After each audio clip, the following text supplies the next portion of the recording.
அன்பு நெஞ்சங்களே, இறைவன் நமக்கு தந்த புதிய நாளிலே இறைவனுக்கு நன்றி கூறி இறை வார்த்தையால் நம் வாழ்வை பயனுள்ளதாக மாற்றுவோம். இறைவன் நம் அனைவரையும் நிறைவாக ஆசீர்வதித்து பாதுகாத்து வழிநடத்துவாராக. இன்றைய நற்செய்தி வாசல் சிந்தனை, அன்பு கட்டளையை வாழ்வாக்குவோம். யோவான் நற்செய்தி நூல் பிரிவு 14, இறை சொற்றொடர்கள் 21 முதல் 26 முடிய. இதன் விளக்கம் அறிவோம். தாம் சீடரை விட்டு பிரியும் முன் தாம் முன்பொரு முறை அறிவித்த மற்றொரு துணையாளர் வருவார் என மீண்டும் ஒரு முறை இயேசு உறுதி கூறுகிறார். இத்துணையாளரே தூயாவி என்பதை இயேசு இங்கு வெளிப்படையாக கூறுகிறார். இத்துணையாளரும் இயேசுவும் வெவ்வேறு ஆட்கள். இத்துணையாளர் இயேசுவின் பெயரால் அனுப்பப்படுவார், அவருக்கு பதிலாக அனுப்பப்படுவார்.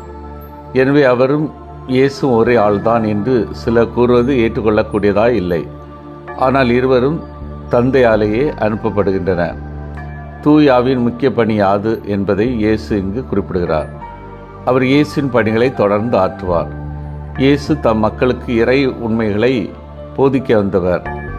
அதே போதனை பணியை ஆவியானவர் தொடர்ந்து ஆற்றுவார். தாம் கூறிய பல உண்மைகளை சீட உணர்ந்து கொள்ளவில்லை. அவர்களிடம் திறந்த மனம் இருக்கத்தான் செய்தது. எனினும் அவற்றை உணர்ந்து கொள்ளக்கூடிய நிலையில் அவர்கள் இருக்கவில்லை. துணையாளரோ இயேசு படிப்பித்த உண்மைகளை அவர்களுக்கு மீண்டும் நினைப்பூட்டி அவர்களை அறிவுறுத்துவார். அன்பார்ந்தவர்களே, சமுதாயத்திலே பல அரசியல் தலைவர்களை கடைபிடிக்க முயற்சி எடுப்ப காரணம் கட்சியில் சேர என்ற எண்ணம். பல ஜாதி தலைவர்களை கடைபிடிக்க முயற்சி எடுப்ப காரணம் சமுதாயத்தில் அந்த ஜாதி பெயர் வைத்து அநியாயங்கள் செய்வதற்காக. பல செல்வம் படைத்த தலைவர்களை கடைபிடிக்க முயல்வ காரணம் அவர்களின் செல்வாக்கினால் தங்கள் பொருளாதார பிரச்சனையை தீர்த்து கொள்ள. இப்படி எல்லோருமே ஏதாவது ஒரு நோக்கத்திற்காகத்தான் மற்றவர்களின் கோட்பாடுகளை கடைபிடிக்க முயற்சி எடுக்கிறார்கள்.